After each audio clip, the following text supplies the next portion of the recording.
下旗子，今天代表你们，然后今天这个南庄这个地方发生的南庄事件，对在下子、太鸭子、高高子子各家父老的大家深深的道歉，以及要和解。我们从那个事件过了183年的时间来到就在这里，然后透过这个仪式来过去的罪也是悲伤，也恩恩怨怨要留下去，然后跟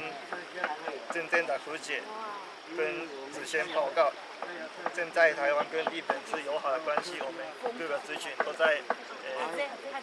和谐和平共处，所以不用担心。谢谢。谢谢您。